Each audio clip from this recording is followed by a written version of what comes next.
Halo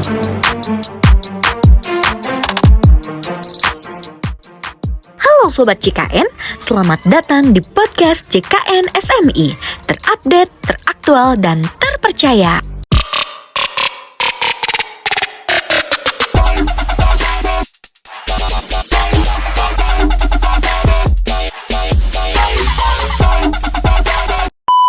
Halo Sobat JKN, bersama saya Mila, dan kali ini kita akan berbincang terkait program JKN tentunya ya, khususnya di wilayah Kabupaten Cianjur.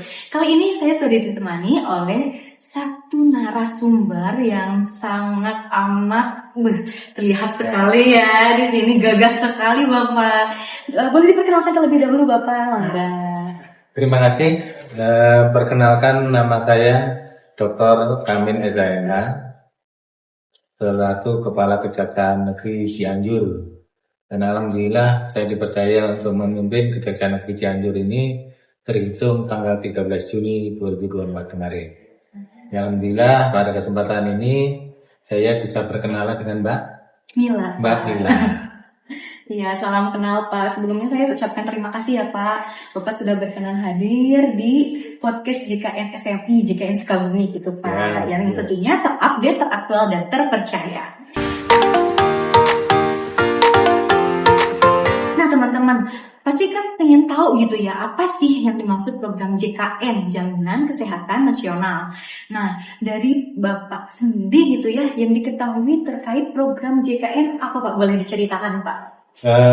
Program JKN itu program kesehatan nasional, yaitu setiap manusia yang sudah berumur untuk berkewajiban mengikuti program kesehatan yang diprogramkan oleh pemerintah pusat. Dan ini tidak memandang itu harus pegawai negeri atau itu swasta. Yang jelas tujuannya untuk kesehatan semuanya. Sehingga apabila ini kita tidak meminta, apabila nanti terjadi hal-hal yang sakit, maka bisa mempermudah kita untuk segi pembiayaan.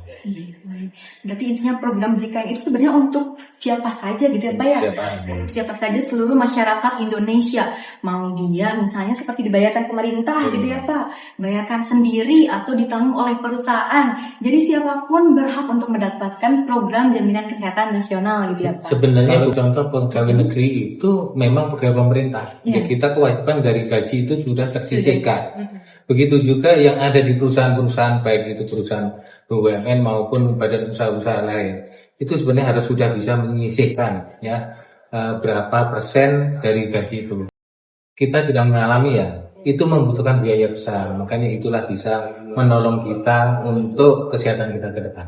Iya, baik. Wah, memang diamanahkan ya program JKN ini tentunya untuk masyarakat Indonesia gitu. Pemerintah memang sudah melihat gitu bagaimana terkait kesehatan di Indonesia ini gitu ya Pak. Jadi benar-benar dijaga, dijamin gitu. Dijamin. Tapi setelah walaupun saya baru berada di Kabupaten Cianjur ini 1 bulan, saya sudah mencermati atau menganalisa sesuai dengan data yang ada di Kejaksaan, terutama di bidang perdata dan usaha negara, itu BPJS Kesehatan khususnya yang ada di Cianjur itu yang aktif baru 63%, belum menginjak ke 100. Ini baru tahapan ke 63. Tapi saya dari Jaksa Pengacara Negara, karena waktu yang kemarin kita sudah ada MOU, mengharapkanlah BPJS Kesehatan yang ada di Kabupaten Cianjur ini tidak mencapai 100, 75, syukur-syukur 80% itu sudah bagus. Cuma sekarang bagaimana kita kerjasama antara BPJS Kesehatan dengan Kejaksaan Negeri Cianjur melalui bidang perdata dan usaha negara. Ya, baik. Jadi memang sebenarnya untuk universal health coverage gitu ya Pak ya, untuk ada minimal keaktifan di 75%. 75%. Nah, sedangkan ini baru di sekitar 60-63% gitu 63%, ya Pak ya. Jadi masih ada selisih sekian lah ya, masih ada 15%. Minimal lah 75. Syukur-syukur bisa 80-100. Tapi kalau 100 dibilang berat ya 80 aja. Itu sudah bagus. Dan kami mengharapkan pada kesempatan ini para badan usaha itu sudah aktif lah mengikutkan kepada tenaga kerjanya itu untuk masuk di dalam BPJS Kesehatan. Nah, kalau misalnya dari Bapak nih selaku kepala kejaksaan negeri gitu ya Pak. Nah kan tadi ada menginformasikan gitu ibaratnya kepada badan usaha agar mendaftarkan gitu ya. Nah rencana dari Bapak yang sekiranya dilakukan gitu Pak, misalnya terhadap BU gitu ya, badan usaha atau misalnya peserta agar setiap yang masyarakat Indonesia ini terdaftar gitu Pak sebagai peserta program JKN. Nah rencana dari Bapak seperti apa? Begini, kalau untuk pegawai negeri itu nggak susah, ya masih bisa kita melalui dinasnya. Jadi kalau dinas cukup mengumpulkan kepala dinasnya, mewajibkan para tenaga. Ini ada juga selain pegawai negeri ada juga itu yang istilahnya PPNPN, yang pegawai pemerintah tapi non negeri ya. Itu juga harus dilakukan pembayaran melalui dinas, kalau bisa itu langsung dipotong atau bagaimana iuran nanti kesepakatan. Khusus yang di badan usaha, kita insya Allah kita akan menjadwalkan ke depan, bulan depan atau kapan nanti kita mengundang para pengusaha-pengusaha ini. Walaupun itu yang hadir tidak pimpinan perusahaan, minimal sudah ada putusan memberikan di sini sosialisasi ya, sosialisasi.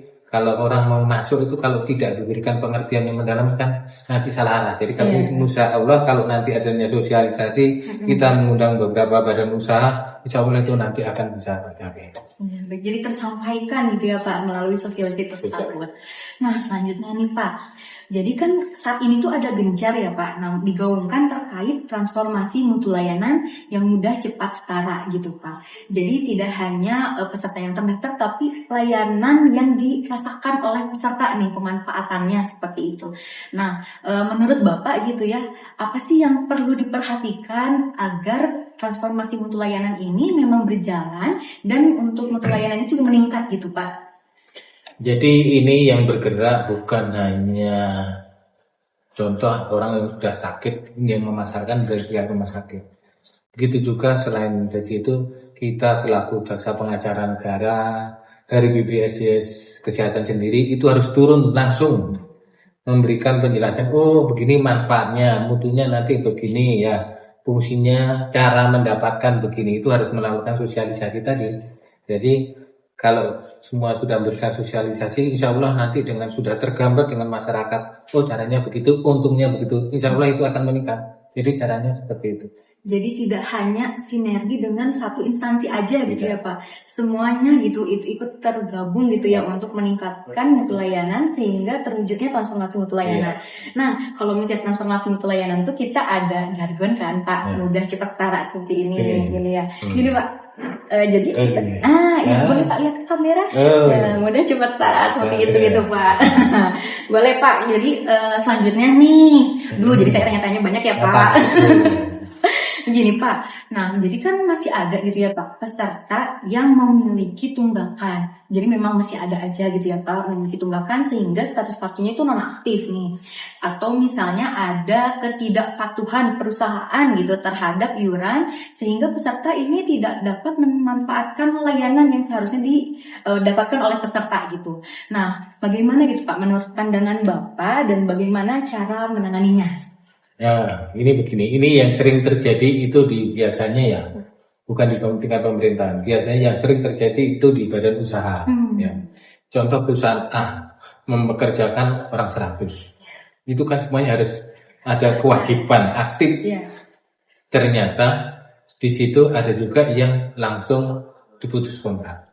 Ya, diputus kontrak. Contoh nggak usah banyak, ambillah 10. Akhirnya yang 10 ini kan berakibat bagaimana? Akhirnya iuran terputus.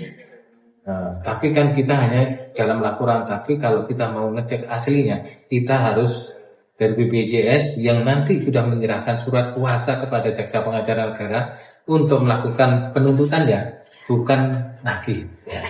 Kalau nagih itu nanti ke kolektor ya.